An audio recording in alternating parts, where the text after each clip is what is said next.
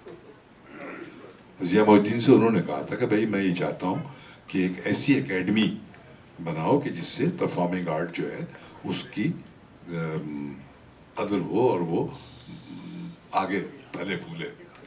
تو ضیاء محی الدین نے پھر اس کو اپنی گود میں لیا, اس کو چلایا اور بہت اچھی طرح چلایا, بہت عمدہ طریقے سے چل رہا ہے. لیکن وہ حکومتی ادارہ نہیں ہے, وہ حکومتی ادارہ نہیں ہے. اس کی جو مالی مدد ہے وہ صرف حکومت نہیں کرتی, اس کی مالی مدد مختلف اور انداز سے بھی حاصل کی جاتی ہے, اور وہ چل رہا ہے اور انشاءاللہ بہت اچھا چلے گا اور بڑا اچھا کام کر رہا ہے. بہت شکریہ. نور بھائی ایک آپ سے درخواست ہے, اگر آپ کو جان بھائی کی وہ غزل یاد ہے, یہ جو تکتا ہے آسمان کو تو کوئی رہتا ہے آسمان. غزل تو نہیں, مجھے مطلب ان کا یہ شعر یاد ہے کہ تکتا رہتا ہے آسمان کو تو, کوئی رہتا ہے آسمان میں کیا, اب کوئی مجھ کو پوچھتا بھی نہیں, اب کوئی مجھ کو پوچھتا بھی نہیں, ایسا ہوتا ہے خاندان میں کیا.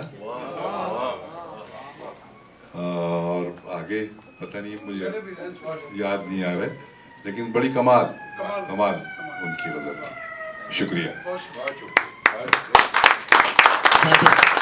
بہت شکریہ آپ کا نور صاحب. جہاں تک مجھے یاد پڑتا ہے اسی کا شعر کچھ یوں تھا کہ یہ مجھے چین کیوں نہیں پڑتا, یہ مجھے چین کیوں نہیں پڑتا, ایک ہی شخص ہے جہاں میں کیا. بہت بہت شکریہ آپ کا منور سعید صاحب, آپ تشریف لائے. بہت مشکور ہے گوارہ کی طرف سے آپ کے, نقی اختر صاحب آپ کے بھی بہت مشکور ہیں کہ آپ نے موقع فراہم کیا. آپ کے بھی بہت مشکور ہیں, آپ تشریف لائیے. اور آپ تمام مہمانوں کا اس کے ساتھ ہی جی جی بالکل آپ کے بھی مشکور ہیں, میری بہن ہے. جی جی بالکل. ہم مطلب آپ تو ہمارے پروگرام میں اکثر آتی رہتی ہیں, اور امید ہے کہ آپ بھی آتے ہی رہیں گے انشاءاللہ. تو اس کے ساتھ ہی